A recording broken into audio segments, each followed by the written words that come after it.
Hello, ladies and gentlemen, and welcome back to the Heavily Contested Podcast, the podcast where we just watched the best halftime show of all time, and the Rams won the Super Bowl, baby! Whoa!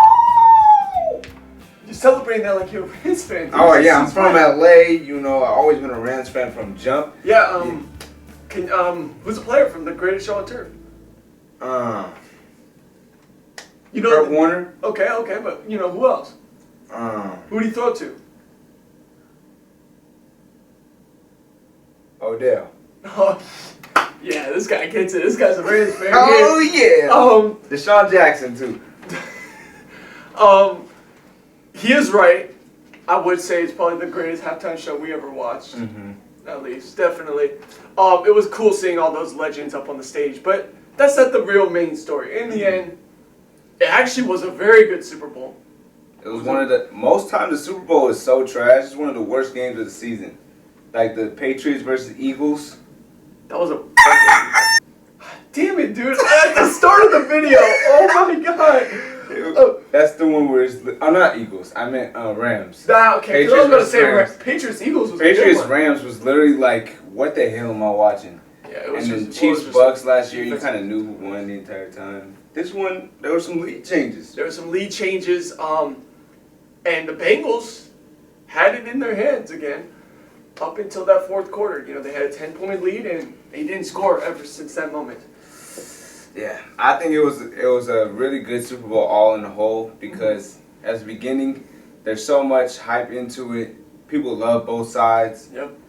And now, I feel like people are going to start to hate the Rams. I feel like there's going to be a little bit of, we're mad at you because you just made Joe Burrow and Jamar Chase lose when they're one of the most dynamic duos. Here's the thing, though. In the end, this isn't the end for them. You know, I think we're going to start becoming a little more annoyed with Joe Burrow and Jamar Chase and all them. Because if they get an O-line, which they will this offseason, they're $50 million under the cap.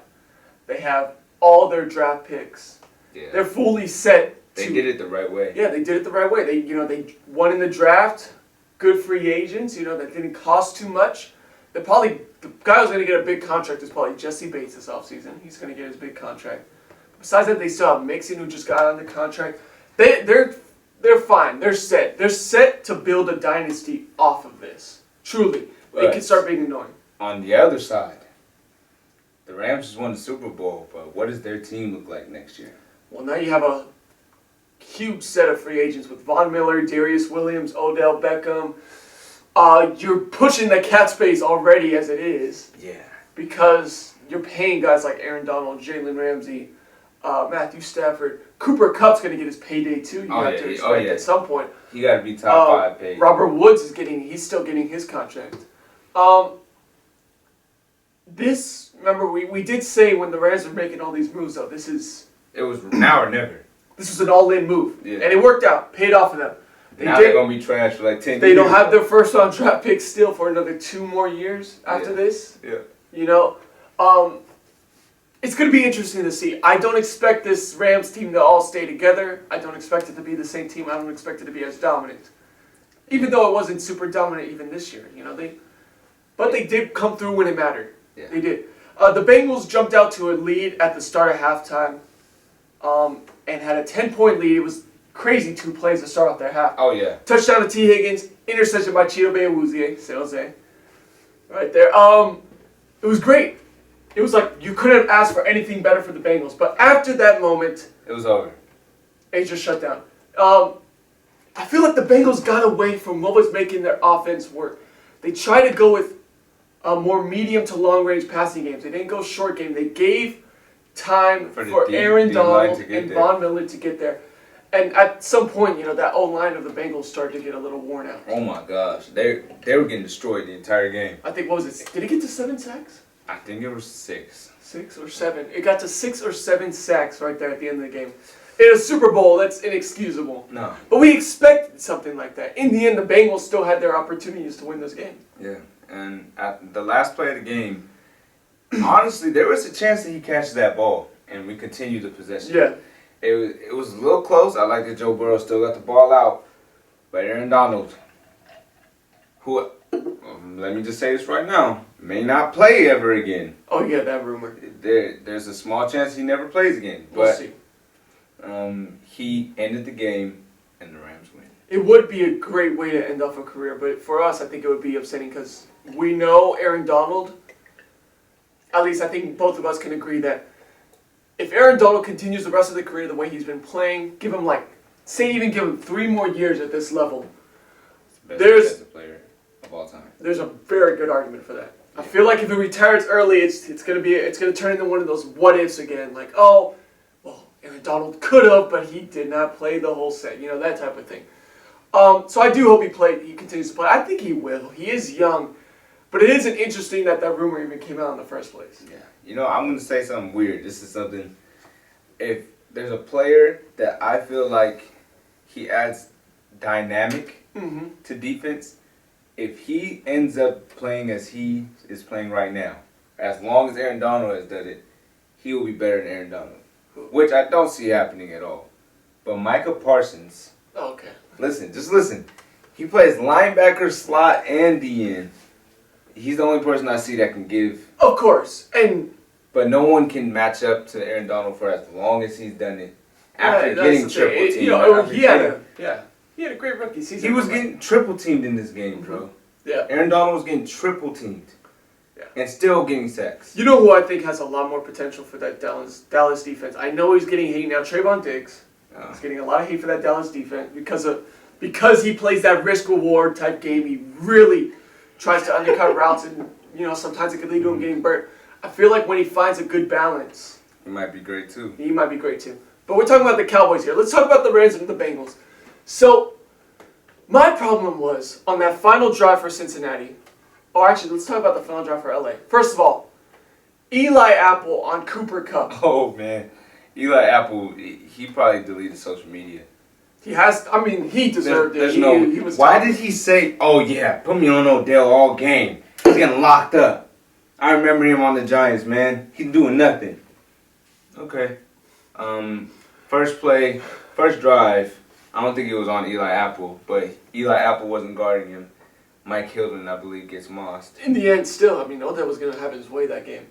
If Odell never got hurt, I think that was the difference maker, though. Odell getting hurt It changed the entire offense. put that Bengals team back into Yeah, the a position. Rams were going to dominate. the Rams were going to dominate. Give me a second. Oh, You keep man. talking. I realized. The sun just went down, and you no longer can see Trev. I'm sorry. My darkness is coming alive today. That's not what we were talking about. Now you can see me again. No. Welcome back, guys. But yes, Odell's injury was a difference maker because it allowed them for most of the game.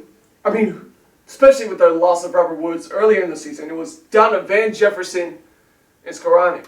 And you see what Skoranek did. Yep, he dropped that pass that gave Cheeto Bay that You interception. gotta know, as a receiver, the worst thing that you can do is allow a ball to get tipped up in the air.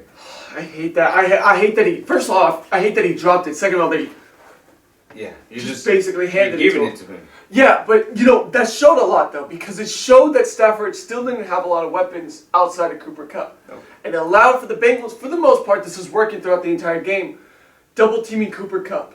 Yeah. And then letting that pressure try to get to Stafford. First of all, there's one thing I gotta say that was great about this Bengals defense was that run defense. Oh yeah, they couldn't run the ball at all. Cam Akers only averaged 1.3 yards per carry. Yeah, they decided was- that they didn't want to run the ball anymore. There's That no was, point. they couldn't. They quite literally couldn't. So the D-line for the Bengals has to be given credit. Because they also put pressure on Stafford. No, they didn't get a lot of sacks, but what they did was get him off his base a couple times, make some difficult throws. But when it came to that final drive, Stafford and Cooper Kupp did what they've been doing all season, which is just They caught 4 balls execute. on that one drive. And I think the biggest thing, as the Bengals, you got to make somebody else beat you. You got Yeah. to take out Cooper Kupp. I don't know why they went. It was man coverage at first, and for some reason towards the end they went back to zone. And zone coverage can be good if you can trick a quarterback, but it doesn't work well against veteran quarterbacks because you have a guy like Stafford who knows. And a smart receiver like Cooper Yeah, Kupp too. very just that duo right there is able to think on the level. And when you do zone defense, you're susceptible to one-on-one coverage. Yeah. And when you have one-on-one coverage with The best receiver in the league, Yep. you're going to get burnt. You're going to get burnt. Didn't we said this first. The best corner in the league probably can't guard the top 5 receivers in the league. Because corner is such a hard position. Sure, he can hold them to a little bit, but they're still going to get their way. They're going to get their way most of the time. We saw that with Jamar Chase and Jalen Ramsey this game. Oh, if you want to talk about it. On the last play, of course, Jalen Ramsey lost. We saw him lose in the first drive as well for the Bengals, where Jamar Chase had arguably one of the best catches in Super Bowl history. One-handed. Didn't even use. He could have used his other hand. He did make it. He's like, I don't want to use his hand. He made it look very easy. Yeah. Easy going. Yeah.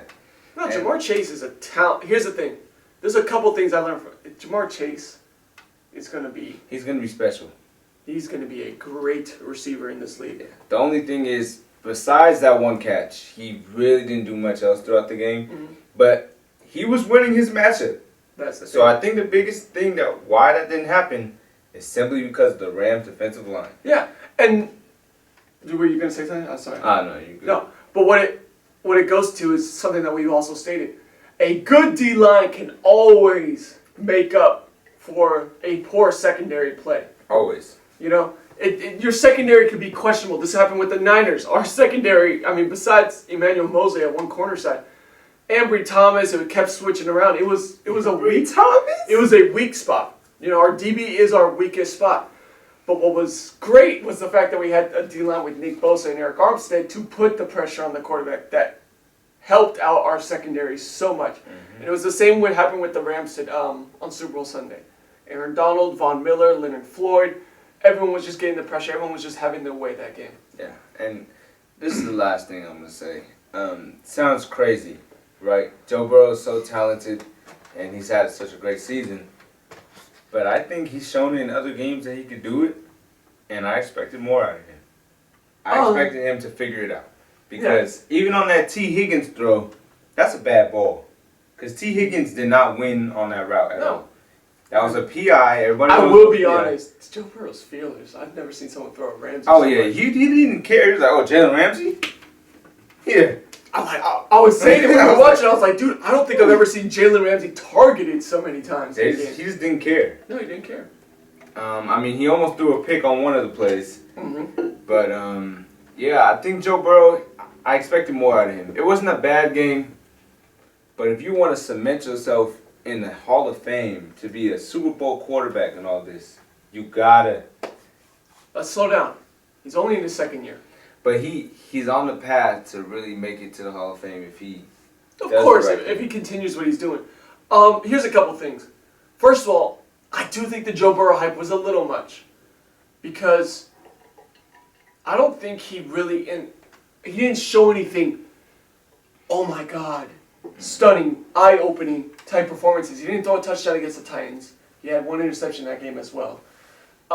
He made some key throws there at the end, similar to that Chiefs game. You know, he had 2 passing touchdowns that game. One of them was really thanks to Pt.1 on that final run. But it wasn't like Joe Burrow was leading this team. I think the real reason the Bengals made it to this point was what was really showing out in the first 3 quarters of the game was that defense. You know? Making plays, Jesse Bates, Chidobe Awuzie, Hilton, those guys. That was helping Trey Hendrickson. That Bengals defense was severely underrated, and you know it comes with the position of quarterback. You're going to get too much credit when you win a game, and you're also going to get too much hate when you lose a game. Yeah. Everything is pointed at you first. It happened this playoff run with Joe Burrow. Everything was pointed at Joe Burrow. Joe Burrow, Joe Shiesty. Joe Clutch, right? Joe Cool. He was the one leading the Bengals. I didn't see Burrow leading the Bengals, truthfully, in my eyes. He shows a lot of promise, and I think in the future, obviously, when he's with more experience, he's going to become the guy to lead that team. He's going to be fine. He's going to have a great career. He wasn't ready, though. But let's slow down, you know, with the expectation. I think people expected a lot out of him for a second-year quarterback in the Super Bowl. That also being said, a lot of people were ranking him so high in the rankings. I hope now, with the hype over, people look at Joe Burrow and see truly that he's not a top 5 quarterback. I'll give him 7, 8 right now. You want to know who's the best quarterback in that draft class still? It's still Justin Herbert. Still is. It's still Justin Herbert. Justin Herbert. If Justin Herbert was on this team, oh man. Super Bowl. I think. Oh man. I think they win. Likely. Truthfully, Justin Herbert looks so much more experienced, and he's 6'5". and he has a little bit more of that clutch. I know people try to say Joe Burrow's more clutch. No, he's not. But let's not act like Justin Herbert didn't convert. I know you watched that Raider game where he converted like 3 or 4 fourth down plays right there, including a touchdown one. No. Give Justin Herbert his respect. I feel like people have been disrespecting him a little much. Let's relax on the Joe Burrow hype. Is he going to get to a point where he could be the best in the league? I definitely think it's possible. But I think it's also mostly because of Jamar Chase right now. Yes. Jamar Chase is going to be the best receiver. With the better O-line, Joe Burrow's going to have more time. He's going to get more comfortable. He's going to be fine. But right now, at this point of his career, let's slow down on the Burrow hype. On the other hand, Stafford, I want to ask you this. Do you think now this solidifies him as a Hall of Famer? No. This is the reason why I say this. Okay, yes. Matthew Stafford has been known as a great quarterback. Mm-hmm. He's just been on the Lions. But when he was on the Lions, he had the most talented receiver of all time that he was throwing it to, in Calvin Johnson. Mm-hmm. Now that he's on the Rams, he has the best roster, if you look at the names, of all time, pretty much. Aaron Donald and Jalen Ramsey on the same team. On the same team. And you have Cooper Kupp, and you have a solid O-line. Andrew Whitworth is probably a Hall of Famer. Yes. He had, what else do you need him to do? It's kind of like Tom Brady. Yeah. Mm-hmm. All the Rams needed was somebody that can just do enough. Yeah. And I just don't, he hasn't won an MVP. Yeah. What has Matthew Stafford really done? Yeah, I think the Hall of Fame, I'm actually going to agree with you. I think the Hall of Fame has become very lenient with how much they let in players now. Yeah. Because I don't think people consider how the game has changed. Like, Matt Ryan has, I think he's like 10 levels ahead of Joe Montana in the career passing yards. But are we going to say that Matt Ryan was better than Joe Montana? Not at all. No. He has one MVP, because he has one MVP. I think Matt Ryan has a strong case for Super Bowl. I mean, not Super Bowl. Hall of Fame. Hall of Fame. Because Matt Ryan has those career stats and MVP, and he was shown at it. Super Bowl, but you make the argument. You can make the argument that at one point in the season, Matt Ryan could have possibly been considered the best quarterback in the league at the time. Possible. Right? I don't see that with any point in the career with Stafford. He's been very good. He's been very underrated in most of his career. And I know he's thrown to Calvin Johnson, but he's also been on some terrible Lions teams, and he's been doing the best he can with those teams. But right now, if you say Stafford is a guaranteed Hall of Famer, then Eli Manning is a first ballot Hall of Famer. And I don't think Eli Manning is a first ballot Hall of Famer. A lot of people think about Eli Manning like he was trash because of his last years. He wasn't bad. No, he was not bad. But he's not a first ballot either. No, not at all. He's not a first ballot either. If he makes it, Third. I wouldn't be mad, but if he didn't make it, I wouldn't be mad either. Yeah, I'd give Manning like a 3, 4, he's fourth ballot. He's on the borderline. Yeah, he has to be given a couple years before he's given that access to the Hall of Fame. But for Stafford, I need to see more.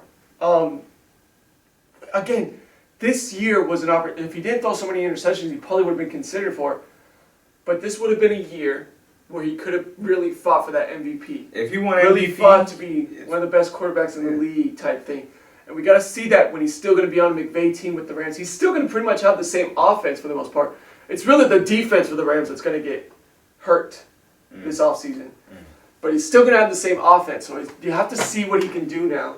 A couple years into the McVay system. But no, he's not yet.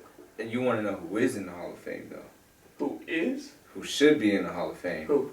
Simply off of this game. It's Cooper Kupp. I'm going to say this right now. 'Cause listen to this. It sounds crazy. I just saw the stat today. Yeah, go ahead. This is the best wide receiver season ever, right? I wouldn't argue. It is. But let's listen to this. Triple crown. Mm-hmm. Catches, yards, and touchdowns. Yep. Right? Mm-hmm. Led the league in that this year. Also won Offensive Player of the Year. As he should have.